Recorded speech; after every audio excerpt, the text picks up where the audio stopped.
Welcome to Political Paradigm. My guest is the National Chairman of the All Progressives Grand Alliance, Mr. Victor Oye. Chief, welcome to Political Paradigm.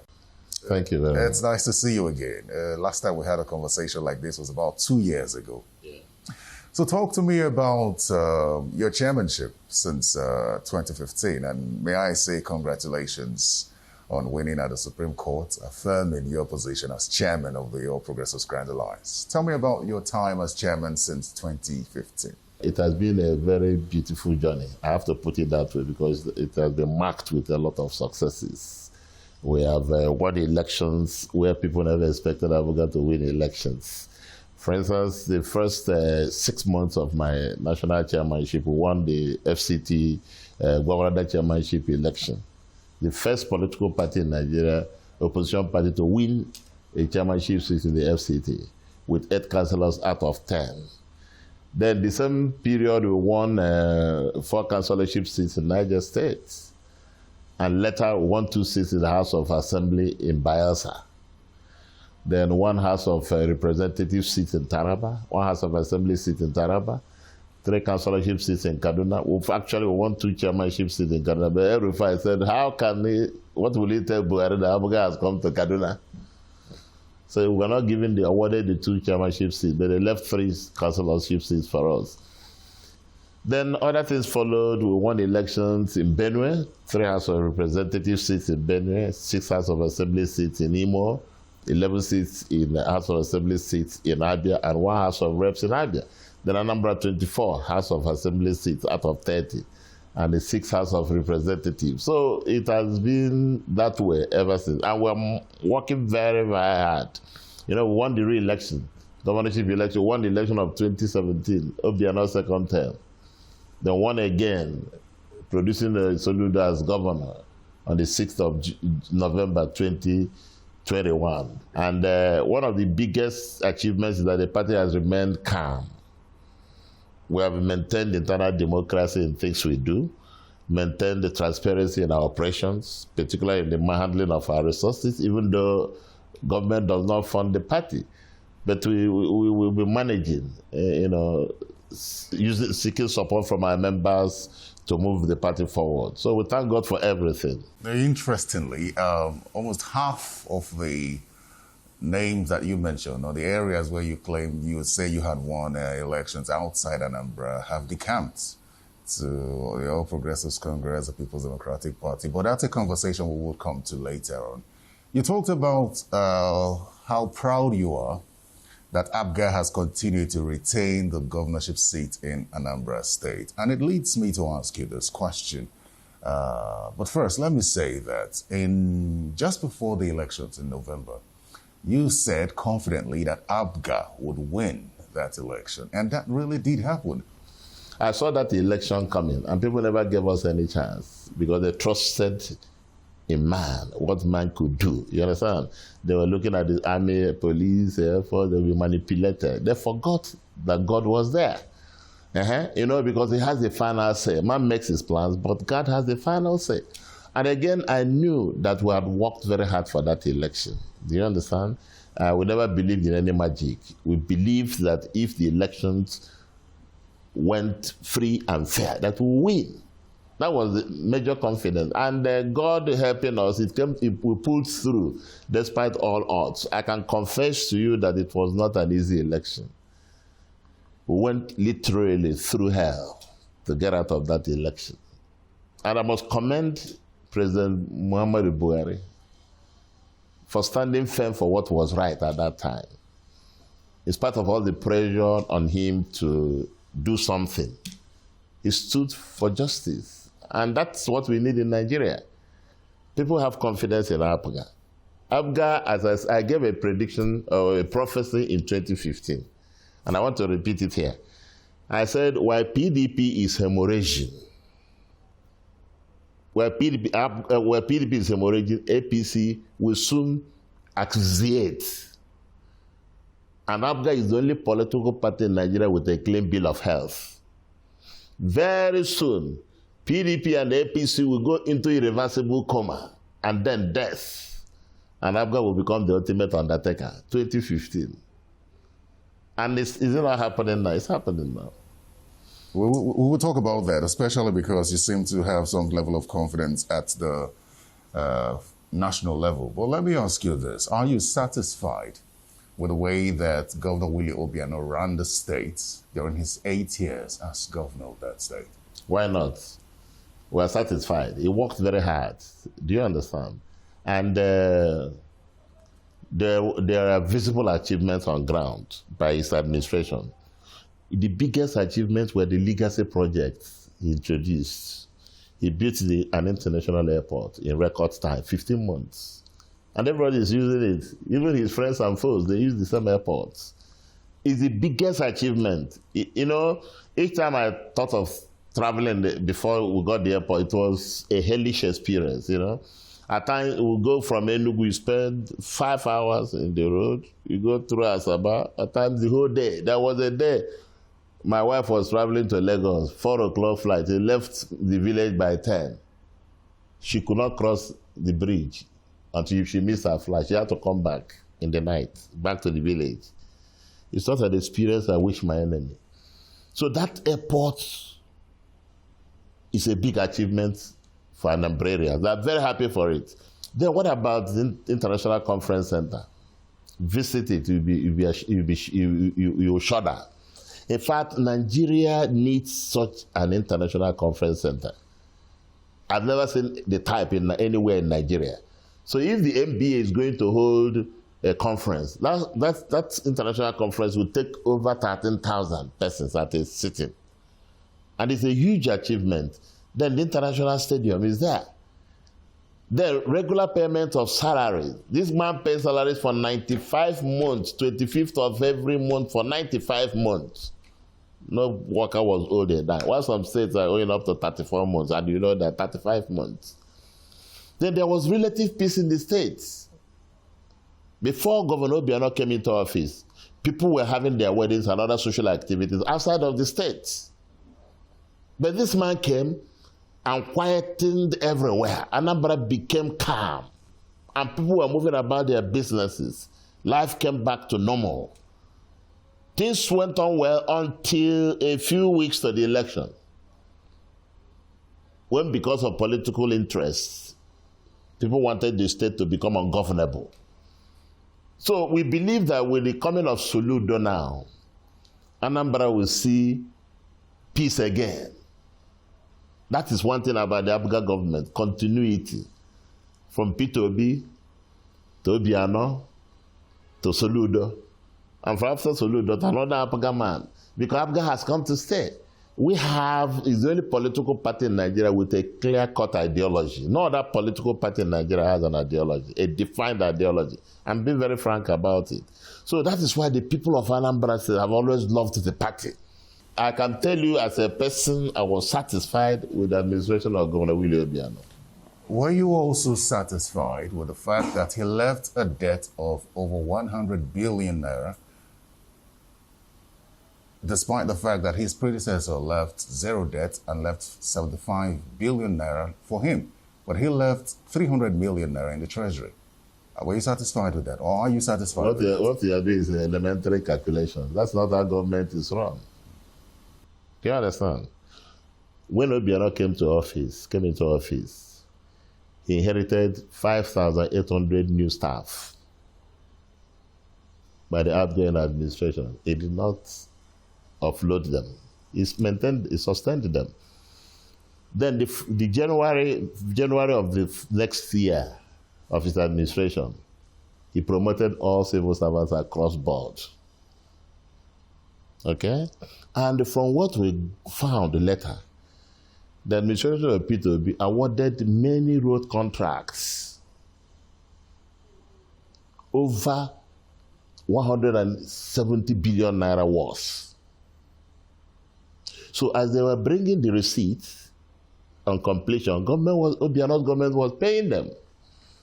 Because government is a continuum. When you talk of 100 billion naira debts, what are you talking about? Was the money used for what? The money was used to produce infrastructure for the good of the people. What sense does it make? All you did as a governor was to save money. When there were pressing needs to use the money. Obiano came and used the money to produce what the people needed. That's what we're talking about. But you do realize that what you describe as elementary calculation is a problem for Professor Soludo, because he mentioned it. Did he tell you it's a problem? It was he who mentioned it. No. If it wasn't a problem, Let me tell you. He told you that what he saw. Did he tell about the achievements he met on ground? It's very important. You have to juxtapose these things, to get to the facts. That's the truth of the matter. There is no government that is debt-free. There is none in this world. America owes. Is it a crime to owe? It's not a crime, provided there is justification for owing. There's nowhere it is written that no government should owe. Don't you owe? Are you not owing? No, I'm not. You are alive, Uncle. Is it yours? You have to pay a price for it when the time comes. Not everybody is a debtor. I'm a debtor too. Do you understand? The air you breathe every day, do you pay for it? You're a debtor. You owe God gratitude, worship, praise. The same thing is applicable to governance. Do you understand me? Governor Obiano came, instead of saving money while the people were dying, he decided to work for the people, pay their salaries. Are you suggesting that Governor Peter Obi was not working for the people, instead he was saving money, which he didn't need to? Why did he save money? For what?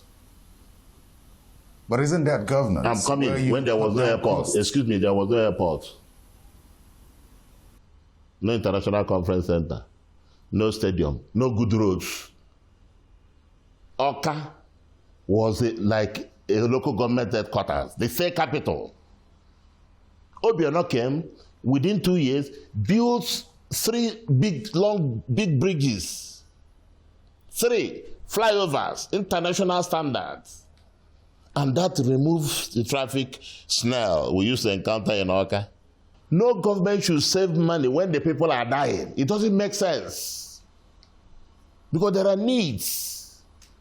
Why did he save 75 billion naira? What did he achieve? Mention one, the roads he built. Obiano started patching them 2 years into his office. That's a fact. I didn't say Peter Obi did not work. Peter Obi worked because he was an Abuja governor. But I'm telling you that saving money while the people are suffering does not make any sense to me. Doesn't make any sense. Saving money for what? The essence of money is to use it for the good of the people. Not to save. That's not about government. Government is not a bank. Can you quantify security of life and property? You can't quantify it. Obiano provided that for almost 7.5 years. But it was relative, non-stop. But it was relative peace in Anambra State already while Peter Obi was in office. That is not true. There was relative peace. No. Are you an Anambrarian? I'm telling you what happened. I said people were having their weddings and other social activities outside of Anambra, even during Peter Obi's administration. Yes. It was Governor Obiano that came and changed the trajectory. What did he do differently? Definitely introduced Operation Pochapo, empowered the police, provided a new security architecture for Anambra State, and it worked like magic. And they conducted what we call Oze Mezina, which means this should not happen again. And what was that? He organized a reburial for all the people that died during the Civil War. A day was set aside for their reburial. After that reburial, Anambra went quiet. It's just wisdom. If the roads that Peter Obi built, if they were solid, Obiano wouldn't have bothered spending money on roads. He would have faced other infrastructural activities. But the roads now, after 1 year after Peter Obi's administration, we started road maintenance in Anambra State. It might not be the fault of the governor, Peter Obi then. It might be the fault of the contractors who built the roads. Okay? Now, people were saying Obiano did not do roads. The roads are not. While Peter Obi was eulogized for building roads. Can you marry the two? So what we're saying is that government is a continuum. Governor Soludo has come. God sent. He's going to play his own part. Nobody can finish the whole jobs in one day because life does not end in one. It's a continuum, like world without end. You do your best, you go. Somebody else comes and does his own and goes. Nobody is a Superman. You know what's interesting is that the conversation almost suggests that Governor Soludo will be just like Peter Obi in terms of saving. I mean, he's a former central bank governor, so the expectation is that he will help clear those debts and save some money for the state. I don't know how you would see that. Governor Soludo will work better than Obiano. Governor Obiano said it. Why he preferred Obiano to any other aspirant? That he believed that Soludo would perform better than him. Can you imagine that humility, modesty? Fine. Soludo is not going to save. Save what? He's going to walk and take Anambra State to the apogee of development. That's what we are looking for, not to save. What do you mean by saving? Cutting cost of governance. You don't cut costs. If you cut costs, you cut quality. You cut waste. Are you getting what I'm saying now? You don't cut costs.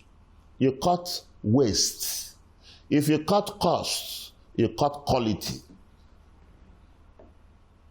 But if you cut waste, which is what Soludo is going to do, waste, number of political appointees, offices allotted to them, allocations to them, you know, people have different styles. Somebody can appoint 3,000 youths as SAs. It means youth restiveness will go down because those youths will be busy. Somebody else might decide to ship all of them out and take only 100 of them. What happens to 2,900? So you have to wear a thinking cap. No, let's leave it at that. Let's talk about Peter Obi now. From your recent comments about him, or the one where you talked about how he may not achieve anything until he returns to APGA, and your concerns about him leaving APGA at the time, it would seem that his departure still unsettles the party. Is that true? You are the one imputing the motive. I didn't say that.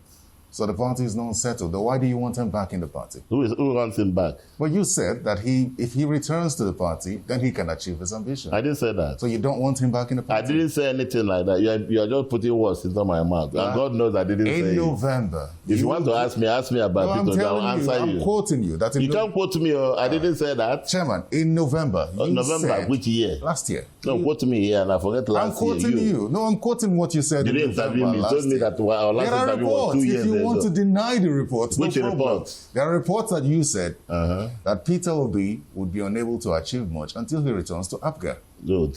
You said those. Are you referring to that report or your own? It's the one you said that I'm referring to. Good. If you want, that's a new question. I want to just ask me that question. Forget the reports in the past.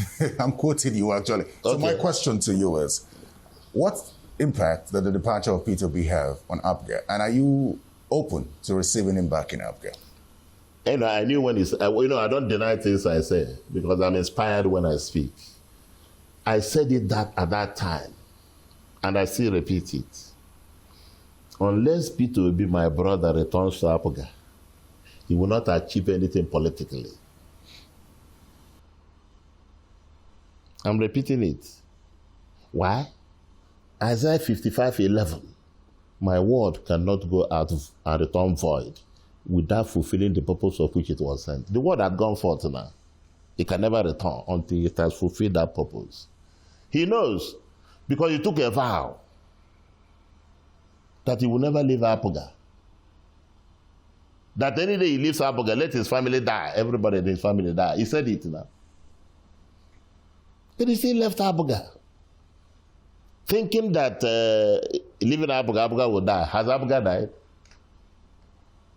Everything about us is in the hands of God. Psalm 139:15. Before you were formed in your mother's womb, I had already known you.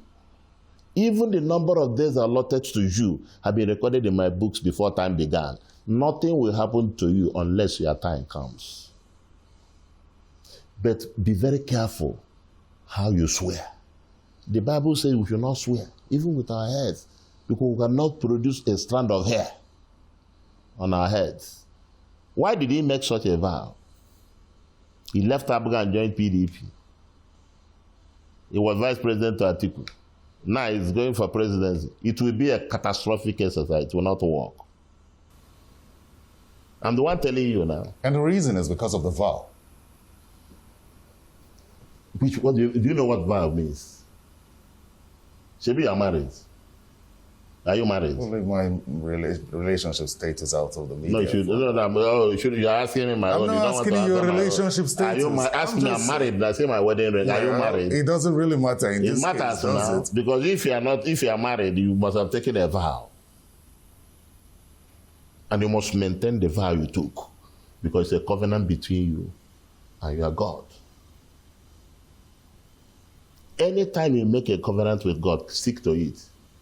Because if you failed, you face the consequences. Now, Peter Obi, in leaving Abuga at the time, said that he cannot achieve much on a national scale with Abuga. So he's moved to the PDP to achieve that. Why did he take a vow? That he will never leave Abuga. If he ever does, his family should die. You know, I'm wondering if you think that moving from a smaller party like Abuga. You call Abuga smaller. Is derogatory. I mean, you compare that to the PDP. What do you mean by that? PDP may be a behemoth. It doesn't make Abuga a small party. Abuga is the third largest political party in Nigeria. How many senators do you have? You say what? How many senators? We used to have one. How many House of Reps members do you have? We have 8. You had 4 who are, about 3 have defected. Defected, is it allowed in the Constitution? But they're not a part of your party anymore. It doesn't matter. They will come back now with the new law. Many of them are aspiring to come back. Abuga was regarded for a long time as a third force. Yes. In comparison to the PDP and the APC, Peter Obi sat down and decided that Abuga was not going to help him achieve his ambition on a national scale and decided to leave to the PDP. Mm-hmm. In doing so, your concern is that he has to return to Abuga for him to amount to anything. It's not my concern. What level of national attention does Abuga command?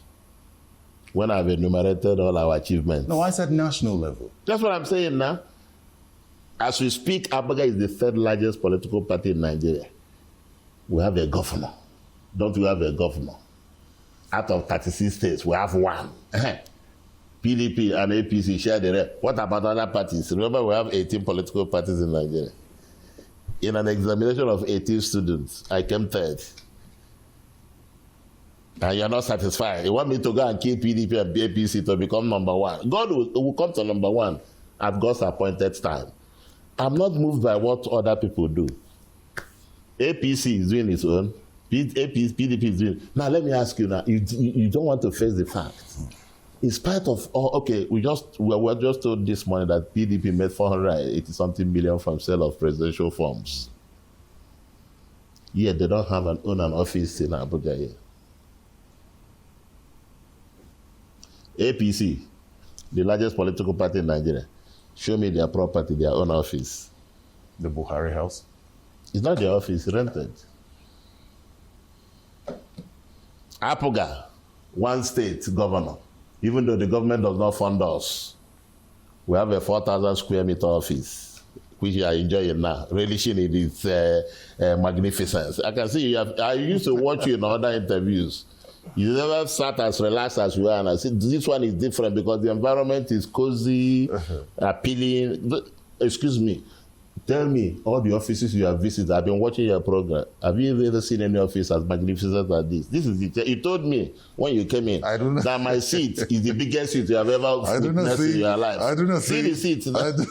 I don't think you want me to answer that question, but let me ask you this. The 2023 presidential election is just around the corner, and I don't know what level of confidence you have in APGA, because many have described APGA as a local party, saying that it can only hold sway in Anambra State. And yes, you've held sway in Anambra State for at least 16 years, and you will do so for the next 4 years of Governor Soludo. And if he goes for 8, that's another story. How do you react to people who say that APGA cannot perform on a national scale, and especially as we look toward the 2023 general election? I'm surprised you say this kind of thing. I've told you won a seat in the FCT, chairmanship in Gwagwalada, the second largest municipal area council in the FCT. We won it in 2015 with 8 out of 10 councillors. Won 3 seats in the House of Reps in Benue. That's not it's not a national achievement. Eh? Won 1 House of Reps seat in Taraba, not national. Taraba in Northeast. Gwagwalada in North Central. Benue, North Central. Bayelsa, South. Anambra, Imo, Abia, Southeast. You see the spread. Give us another 1 year, you see what will happen. You know, many question the acceptance of APGA as well in the Southeast. Many see it as a Southeastern party and wonder why APGA has not been able to capture the Southeast for starters. In fact, some would say that the level of acceptance that APGA enjoys in Anambra State is because of Dim Odumegwu Ojukwu. How do you react to that? No, it's not that. Let me tell you, Dim Odumegwu Ojukwu was a great man. No question about that. But APGA is not tied to his apron string. It's a fact now. And do not forget that in the last election, his wife threatened. She pulled out of APGA. She didn't work for APGA. She criticized the party. She evoked the spirit of Ojukwu. Yes, Ojukwu in his grave said, no, I want to remain in APGA. And APGA won the election. Doesn't it tell you something? But she was at the inauguration. She's free now constitutionally. She got freedom of association. She got prime seat. She was definitely invited for that. I don't know. I didn't invite. I wasn't a member of the organizing committee, so I didn't know who invited her. Did you feel embarrassed by the events of that day? The fight between the former governor's wife? I wasn't embarrassed. It was a comic relief. Embarrassed by what? 2 important Nigerian women enjoying themselves. Was that what you call embarrassment? I don't know what you're talking. When people fight in the National Assembly, even in America. I just saw the women, they provided comic relief because Soludo said there should be no fanfare. So, no music, nothing. So these women decided to fill the gap. You know, nature abhors vacuum. They just entertained us for a few minutes and the event went on. They didn't disrupt the event, did they? Well, on a very serious note now, has the party reconciled with the wife of Odumegwu Ojukwu, Bianca? I work quarreling with her. Well, you said that she didn't support the party at the last election, but that didn't mean we were quarreling with her. It was her choice. She was aggrieved over something. Over what? I'm asking you as national chairman. You said we'll use the word aggrieved. If she refused to support a party that her husband is attached to. What is he attached to? I mean, he's one of the founding fathers of the party, isn't he? Founding fathers? Of APGA. Do you know who founded APGA? Chekwas Okori. Yes. Yes. So what's the connection with Odumegwu Ojukwu of blessed memory? The connection between what? APGA and him. No, Ojukwu found that APGA was the platform he could belong to. He joined APGA, and that was it. His influence was colossal. As a former freedom fighter, people embraced him. And embraced the party. No, people embraced him as a member of APGA. And that was it. Remember that P2B won the election in 2003. Sure, you know. But it was stolen, unquote. And recovered in 2006. That was what happened now. Some people founded this party, like Chekwas Okori, founded the party. One thing or another happened, he's no longer there in the party. He founded his own party, UPP. I'm not averse to reconciliation. Get it clearly. I'm not averse to reconciliation. I'm a peaceful man. The more the merrier. Nobody's a threat to me. There's nothing I've heard with two hands at the same time. It's just one hand. I leave it and go. Why I'm working the way I'm working for APGA is for APGA to survive, APGA to succeed, APGA to outlive all of us. No great party made it in one day. It takes a long time. And nothing good in life comes easy. The way to salvation is a narrow, crooked path. That is why these parties we are mentioning, they don't last. We founded PDP. This man sitting here. We founded PDP in 1998. In 2006, Obasanjo delisted all of us. And we founded PPA and won elections in Imo and Abia. Today, there are new actors and actresses on the stage of PDP. We bear no grudge against anybody. APC was not there when PDP was founded. APC is a child of circumstance. Aggrieved members of PDP founded APC in conjunction with people like Tinubu of ACN and others in ANPP and Buhari in CPC. Amalgamation. And APGA, some APGA. And APGA wasn't officially a part of it. It was Rochas Okorocha, who was our governor then in Imo, that took himself to APC, to that alliance. He didn't consult the leaders of the party. So it was a one-man show. That was why APGA has not been a part of it. That's why APGA is still surviving now. All the other political parties that subsumed themselves into PDP, into APC, they're all gone now. So if you say APGA was not a part of it. But we are still existing. Mr. Chairman, let's do a little more party politics here.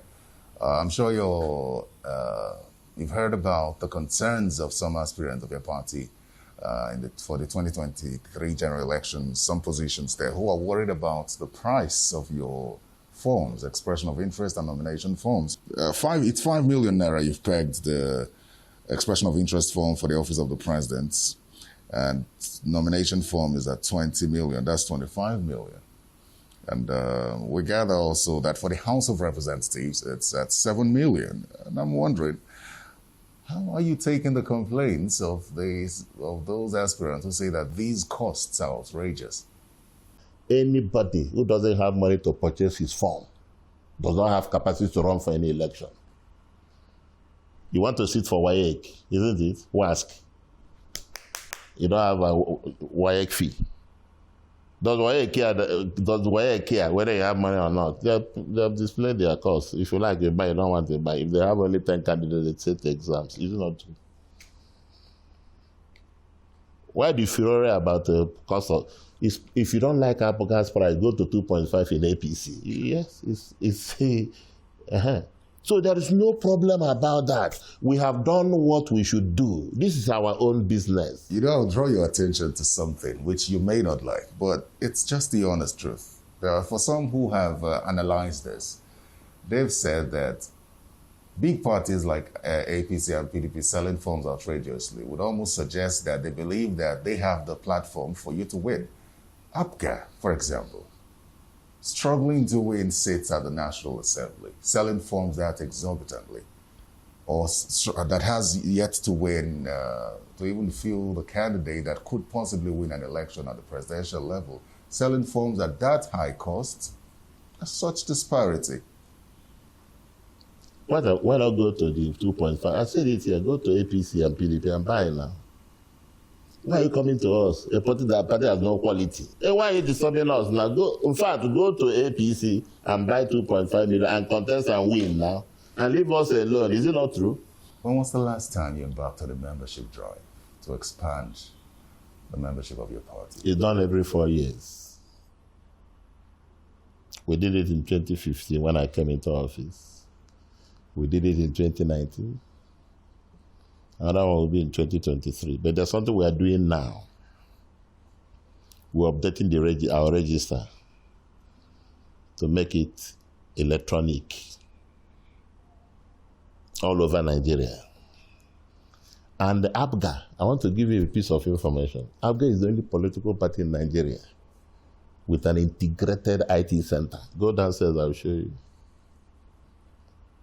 We have 20 MPS, the fastest anywhere in Nigeria, in any political party. Everything we do is done in-house. We don't go outside to do anything. That is capacity. You are talking about PDP, APC every time. I talk about PDP, APC. What have they achieved as political parties? Not achieved anything. There's no internal democracy. What they talk about is consensus. Consensus is not democratic. The emergence of the national chairman of APC was done consensually, isn't it? Others asked to step down. Was that healthy? In APGA, we do our things methodically, democratically. We don't look at other political parties. That's why I told you that APGA is the only political party in Nigeria with a clear-cut ideology. Others don't have. If not that they have states, and all the noise they make, when people look under their underbelly, you discover they have nothing to offer. APGA is the only party in Nigeria with a clear-cut ideology. Take it away from me. It's the truth, I'm telling you. As you can see now, everything we do in-house here. We have capacity. And we're not funded by government. I'm building a 4-story structure in Oka as zonal headquarters of APGA without the party adding cover there. It's just party members, friends that have been helping us. That's what it should be. Political parties are supposed to be a conglomeration of people of like minds who can come together, contribute to the growth of that party, to achieve their objectives. That's what we're doing in APGA. We don't look at government, we don't wait for government. That's why we bought this structure, so that we leave a lasting legacy. How would I be remembered as national chairman of APGA if I didn't leave anything behind? That's why I'm working very hard. Watch what will happen in the forthcoming election. Just wait and see what the result is going to be. God will show you that He's God. Okay? So one day, someday, APGA will be where APC and PDP are today.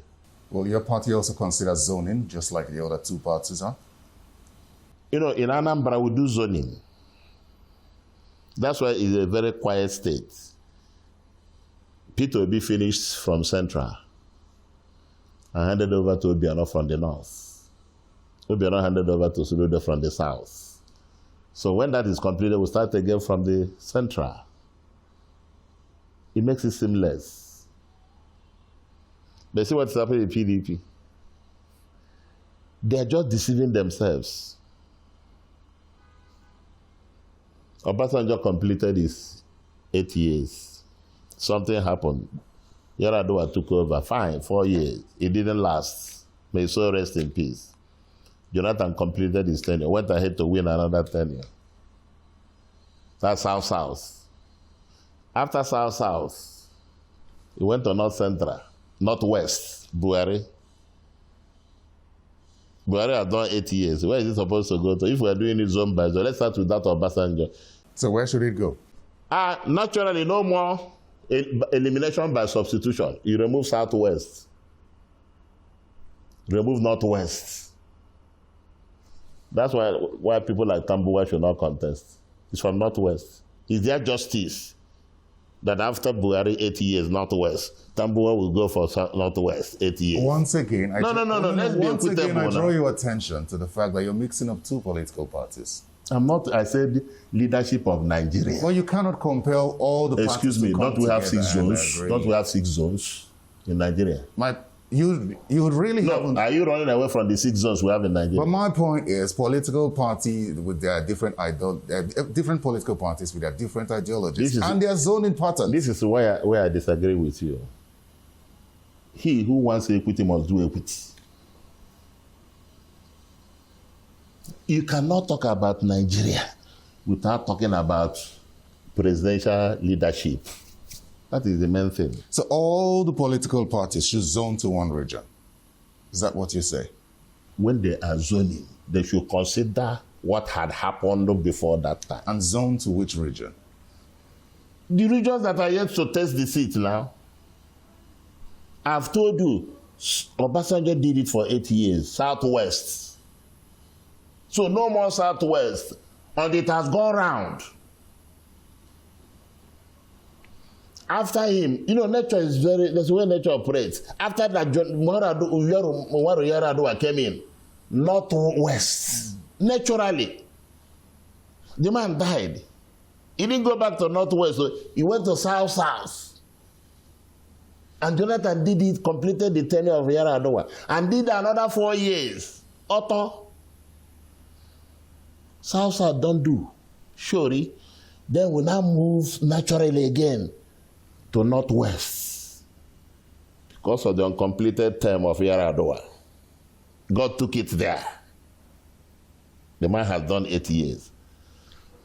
Plus Yar'Adua's, how many years? Making 10 years. You never do. Now, you should go to the southeast.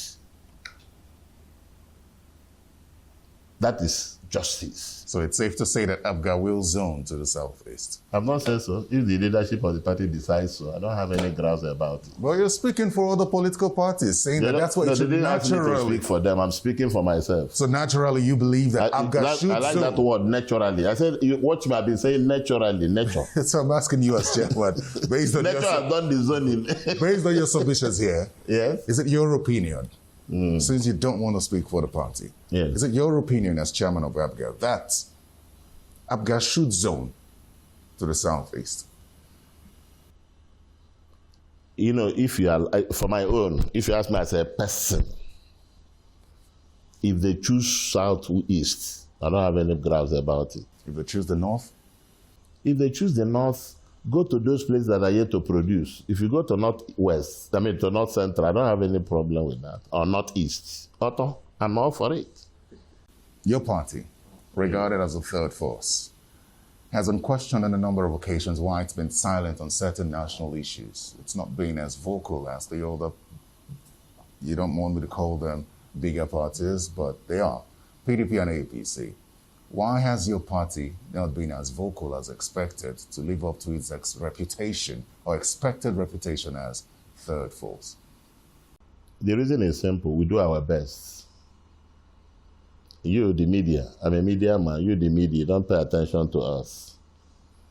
If there's any national issue, run to Wadata Plaza and run to APC. Don't run to APGA. That's why I respect you so much. 2 years ago, you invited me to an interview, to your program. I came. Today, you have invited me again. If we are given this kind of opportunity, do you think we don't know what to say? But you always have to wait for us. Why don't you come to us? If you no, have we do our little say. best. We don't have as much money as they do now. We manage the little we have. We've been issuing press statements and everything. We've been doing that. I'm a journalist. We've been issuing them. But at times, they don't give us the same airtime, the same attention now. I don't know the reason. Maybe with your presence today, everything will change. You see what's happening across the country with regard to security. And everyone believes that we're at the point where partisanship should be set aside and tackle the security challenge head on. What do you think is the challenge with security? And if APGA fields a presidential candidate in 2023 and wins that election, what exactly would you expect that presidential candidate to do differently to address the security challenge in the country? Number one, I'm not a security man, so I don't know much about security other than self-preservation. But if you ask me, I think the problem of insecurity, problem of security in Nigeria has to do with complication. It's a very complex situation we have. And it's not peculiar to Nigeria, it's a global phenomenon. When you talk about insecurity, you have insecurity in America. People are killed every day in America anyhow. There are people that are killed in London by stabbing and all kinds of things, you know. And you see with the war in Ukraine now, between Russia and Ukraine, you can see the fallout later. It's already telling on the whole world. So security is not a one-off thing. It's something that it's a global issue. If there's crisis in Niger Republic, definitely it will affect Nigeria. Look at what is happening in Europe now. Poland, Hungary, and all of that. Even America, they're receiving refugees from Ukraine. That's going to create a security problem in future. Do you see? But in Nigeria, the peculiarity of our situation is such that if something is not drastically done now, drastically to arrest the situation, it will lead to a kind of cataclysm. Like the train attack of Tuesday. It still worries me. Do you understand? If I remember that even the rich, that's the only route they take by rail to Kaduna. They are avoiding the roads. The lesson for that is that this government must work to ensure there is security. And I think these bandits are doing something, it's a psychological war as well. They go and attacked the Kaduna airport the other day. After that, they attacked the train. So they have taken control of the roads. They want to take control of the rails, take control of the air, take control of the sea. They have taken control of the sea, the pirates and the rest of them. Why should governments keep watching? We have to do something. Government must address the issue of unemployment. It is unemployment that generates all these problems. Unemployment of our youth. My son made a first class in petroleum engineering and a distinction in masters in oil and gas engineering. Should he wait for one day to get a job? Nigeria doesn't care about that. It's a problem. And we spend huge money on frivolities. Government should pay attention to unemployment, to education. All the boys hawking, all the boys and girls hawking and doing mean jobs should be in school. And once a child is properly educated, when he's released into the wider society, he becomes meaningful to that society. That is what government does not understand. Look at the Almajiris. Nobody takes care of them. The days come and go, the years come and go, nobody cares about them. The problem will keep increasing until it gets at an uncontrollable level. Then it begins to affect the rich and the poor. So government should pay attention to the needs of the people, provide quality education. Look at what ASUU is doing. Government does not care about ASUU. ASUU has given notice. How much will it cost the federal government to take care of ASUU's needs, requests? How much? And we spend billions to pay legislators. Government should address the issue of ASUU immediately. They should not be on strike for a day longer. I've been watching the thing every time they bring Gige. You don't want to kill Ngige. There's only one man in Gige talking to ASUU. They will overwhelm him now because he's talking to intellectuals. They will just, you see what they do to the man. The man keeps managing. Why not the president invite them and address them? Let me tell you, if President Buhari calls the leadership of ASUU to Aso Rock today and asks them to go back to school, how much do you need? 34 billion. Minister of Finance, FEC has approved 20 billion. Go back, we'll complete the letter. I'm your father, any problem you have, come directly to me. They'll go back to school. That's ingenuity in leadership.